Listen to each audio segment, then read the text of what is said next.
Well, howdy do, buckaroos. How the heck are you? I am trying to beer whisper, fiddling with with my necklace here. It seems to want to keep twisting on me, anyways.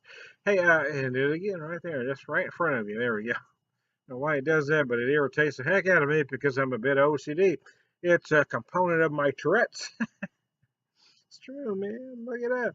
I think a lot of folks don't realize that OCD is a component of Tourette's. Unfortunately, there's so much ignorance in this country, or everywhere actually, about Tourette's.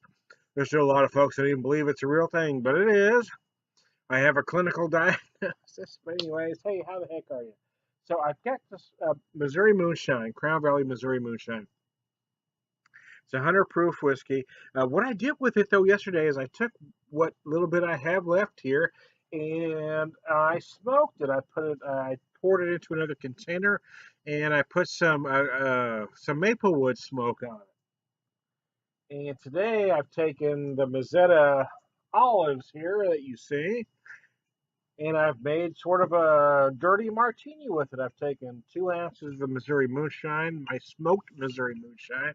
I've added 2 olives and 1 ounce of olive juice. So I've got 1 ounce of olive juice and 2 ounces of my smoked Missouri Moonshine.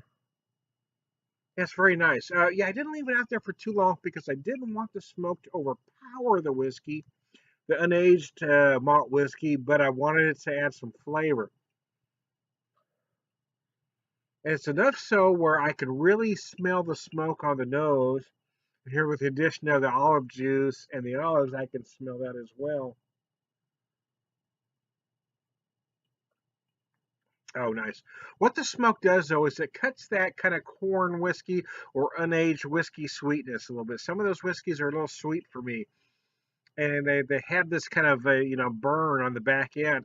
What that smoke does is it kind of takes that away. It kind of mellows it out on the edges, and then I get the addition of the 1 ounce of olive juice to make it I've got a dirty smoked martini going on. Typically, yes, you're going to use vodka or gin for a martini. Here I'm using an unaged home smoked whiskey. So there you go. Hope the folks at Crown Valley don't mind that I did that to their whiskey,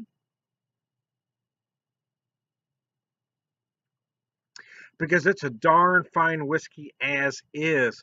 But I love the addition of smoke because it doesn't turn it into an aged whiskey, but it does add another component, and that's what I like because I like dimension when I drink something. And so I've got that unaged whiskey. I got feel that's corn whiskey. It adds some malt whiskey. It's very nice. But what I have here is that addition of that smoke that I imparted myself, and then also the addition of the olive juice.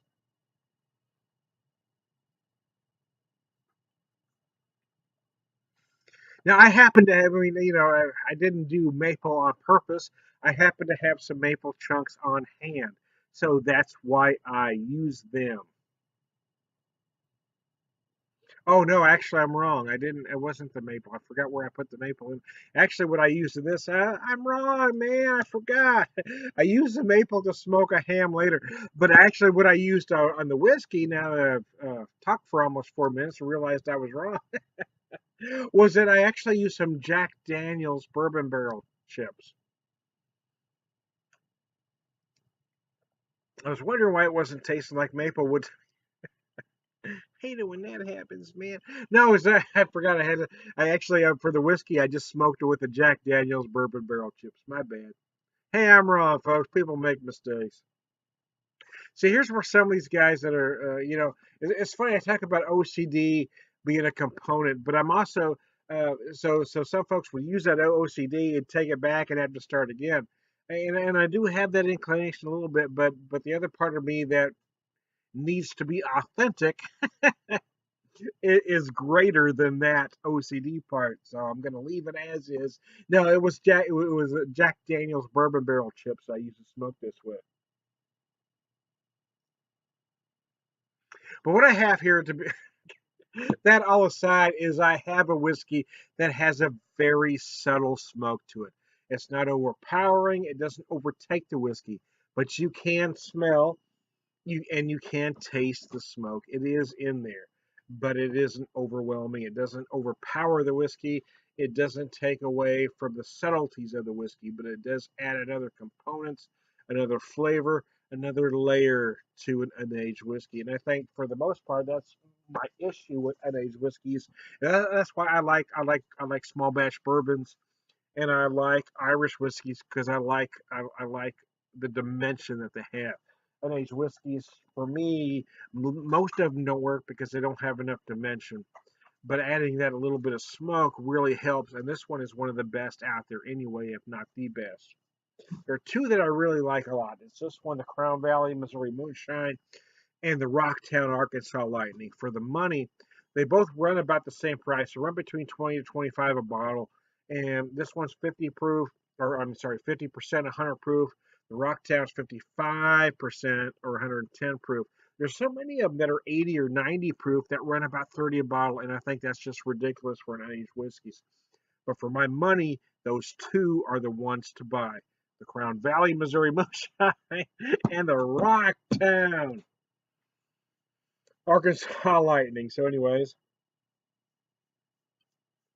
and I've kind of rambled for no real reason. It's just nice. It makes what this does though is it makes a very nice cocktail.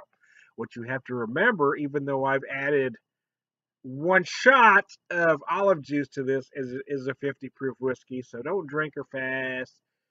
Drink her slow. Enjoy it all the way down. I am Tom the Beer Whisperer. I'm having fun with cocktails here at the Beer Whisperer Pub. Hope you're having a good time. We'll talk to you later.